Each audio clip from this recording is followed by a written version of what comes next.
નમસ્તે દર્શક મિત્રો, આજે આપણે વાત કરવી છે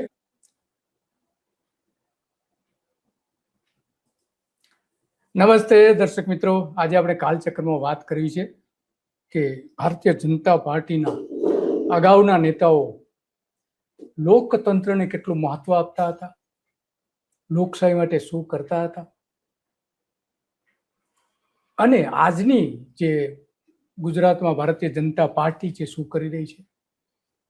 કારણ કે આ જે સ્થાનિક સ્વરાજ્યની ચૂંટણીઓ જે છે એમાં મોટા પ્રમાણમાં ઉમેદવારોને ધમકાવવાનું કામ આજ હર્ષ સંઘવીના પોલીસ વિભાગ દ્વારા કરવામાં આવે છે. આજ ભૂપેન્દ્ર પટેલ કરી રહ્યા છે. ટિકિટો જેને આપવામાં આવી હતી ત્યારથી લઈને ઉમેદવારી પત્ર પરત ખેંચવા સુધીમાં અનેક ઉમેદવારોએ એવું કહ્યું કે આ સરકાર અમને ધાક અને ધમકી આપે છે. તો આવી 700 બેઠકો બિનહરીફ કરી છે. આ રીતે લોકોને મત આપવાનો અધિકાર છે. એના ઉમેદવાર 2-3 પક્ષ નક્કી ન કરી શકે કે એમને બિનહરીફ જાહેર કરવી. એ લોકોનો અધિકાર છે. મત આપવો એ છીનવવામાં આવી રહ્યો છે.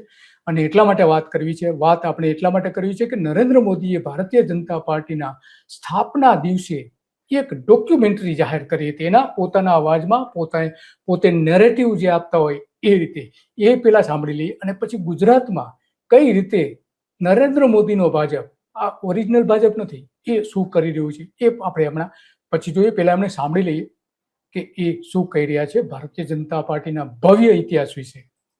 દોસ્તો, 1 મિનિટનો તમારો સમય લેવા માંગુ છું. આપણે આગળ વધીએ કાર્યક્રમમાં એના પહેલા એક અપીલ કરવા માંગુ છું. ધ ગુજરાત રિપોર્ટ એ સ્વતંત્ર પત્રકારત્વ કરતું સમાચાર માધ્યમ છે. અમે કોઈ પણ રાજકીય પક્ષનો એજન્ડા કે કોઈ વ્યક્તિ કે સંસ્થાનો એજન્ડા લઈને ચાલતા પત્રકારો નથી, અથવા સંસ્થા પણ એ પ્રકારની નથી. અમે પ્રો પીપલ અને રાજ્યના નાગરિકોના પ્રશ્નો માટે એમને વાચા આપવા માટે કામ કરતી સંસ્થા છીએ. અને એના માટે અમારે એક આર્થિક સહયોગની જરૂર છે, જેના માટે અમે જોઈનનું બટન આપણા યુટ્યુબ પ્લેટફોર્મ માટે અમે બનાવેલું છે. આપ સૌને એક વિનંતી છે કે અમારા આ સ્વતંત્ર પત્રકારત્વને આર્થિક સહયોગ આપવા માટે એ જોઈનનું બટન દબાવો અને અમને આર્થિક મદદ આપના તરફથી શક્ય હોય એટલી પહોંચાડવાનો પ્રયાસ કરશો તો અમને આનંદ થશે. Thank you very much. હવે આપણે આગળનો કાર્યક્રમ જે છે એ જોઈએ. अटल जी, अडवाणी जी और मुरली मनोहर जोशी जी के नेतृत्व में बीजेपी ने शून्य से लेकर शिखर तक का सफर देखा है. इस सदी में वेंकैया नायडू जी और नितिन गडकरी जी सहित हमारे कई वरिष्ठ साथियों ने संगठन को विस्तार दिया.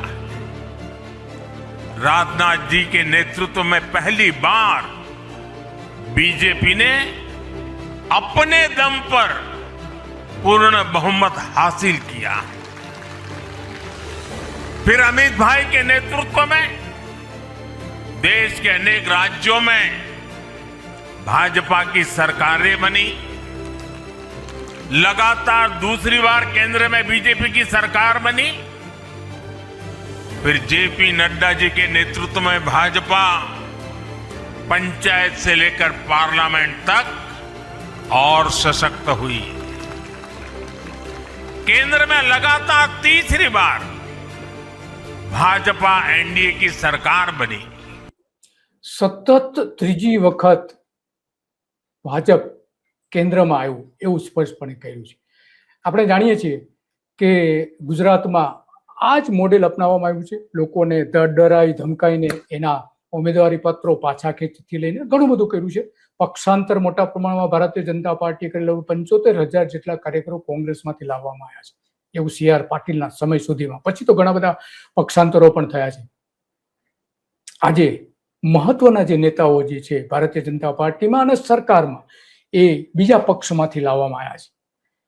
ભાજપ પહેલાનો જે પક્ષ હતો જનસંઘ, એમણે ગુજરાતમાં પહેલી જે વિધાનસભાની બેઠક જીતી હતી એ 1962માં જીતી હતી. ત્યારથી ભારતીય જનતા પાર્ટી ગુજરાતના રાજકારણમાં છે. એના પૂર્વ જનસંઘ સાથે ગણીએ તો જનસંઘ જ્યારે હતું ત્યારે અમદાવાદ શહેર, રાજકોટ અને શહેરી સ્થાનિક જે કાઉન્સિલર્સ તરીકે ચૂંટાતા હતા.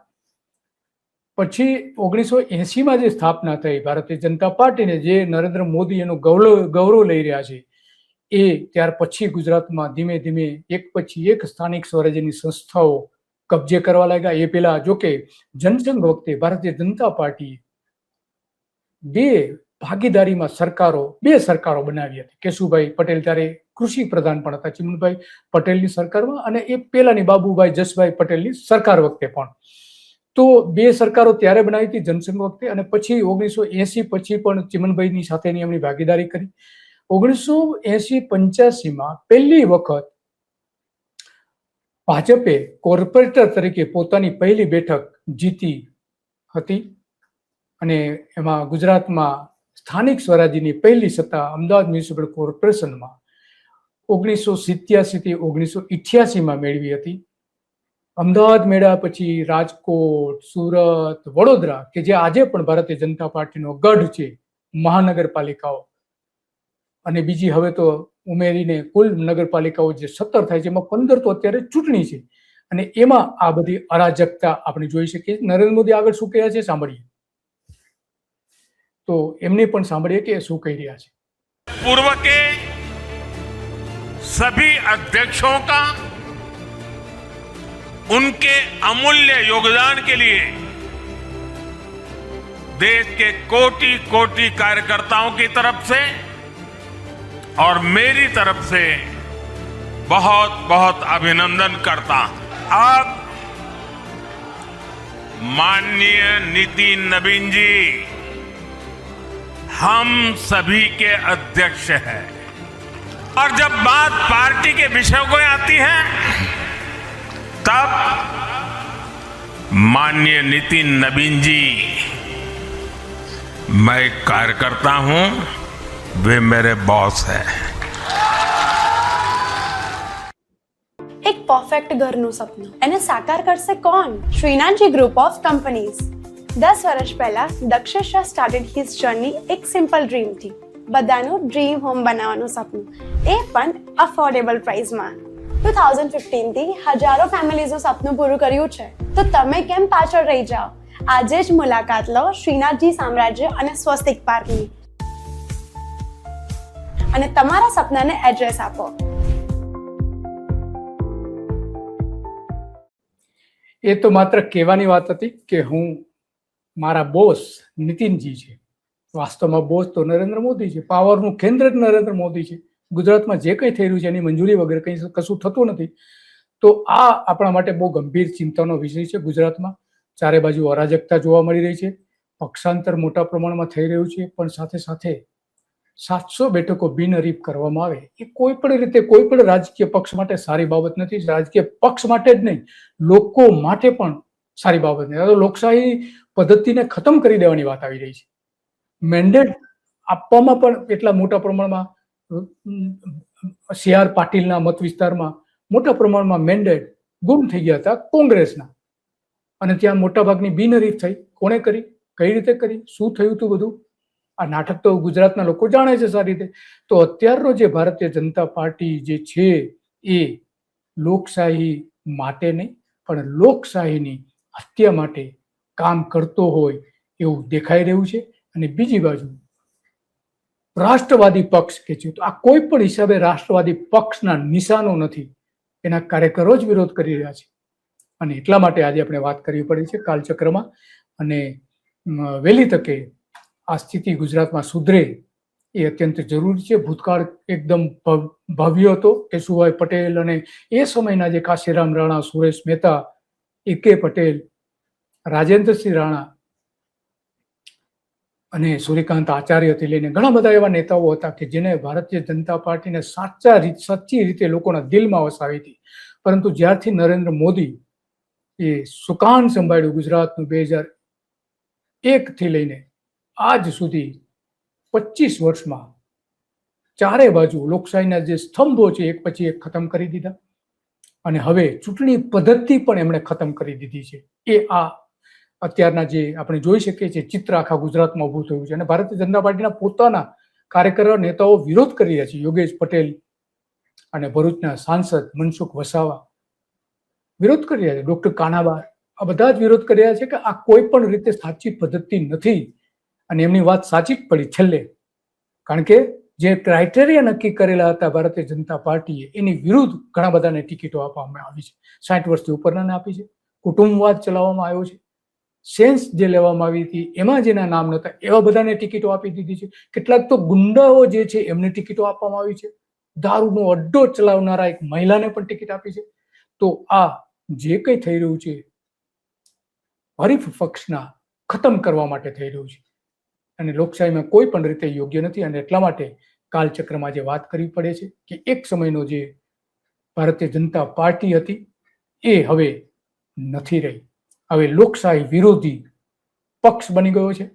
અને એટલા જ માટે ન્યાયતંત્રથી લઈને અખબારોથી લઈને જે લોકપાલ છે, આપણે લોકાયુક્ત કહીએ છીએ ગુજરાતમાં, ચૂંટણી પંચ, રાજ્ય ચૂંટણી પંચ એક પક્ષે વર્તી રહ્યું છે, કેન્દ્રીય ચૂંટણી પંચ એક પક્ષે વર્તી રહ્યું છે. ગુજરાતમાં 1 કરોડ મતદારો ડિલીટ કરી દેવાયા, 1 કરોડ મતદારોની ગોલમાલ થઈ હોવાના આરોપો મૂકવામાં આવી રહ્યા છે. 73 લાખ જેટલા મતદારો ડિલીટ કરી દેવાયા છે. શા માટે? ચૂંટણી તંત્ર જ ખતમ કરી દેવામાં આવી રહ્યું છે. હવે એમાં આ એક 700 ઉમેદવારો બિનહરીફ જાહેર થયા છે, એ પણ એનો એક ભાગ છે કે વિરોધ પક્ષ ક્યાંય ન હોવો જોઈએ. લોકો ભલે વિરોધ કરે એની સાથે અમારે કોઈ સવાલ નથી.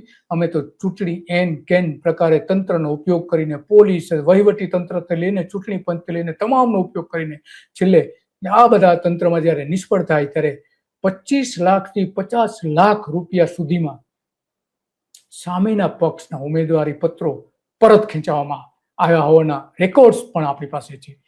તો આજે બસ આટલું જ, અને આવી જ બાબતો ઉપર આપણે ચર્ચા કરતા રહીશું. અને જ્યાં ખોટું થતું હશે અને નરેન્દ્ર મોદીના જે વચનો છે એ ખોટા સાબિત થતા હશે ત્યારે આપણે કાલચક્રમાં એ બતાવતા રહીશું. નમસ્તે.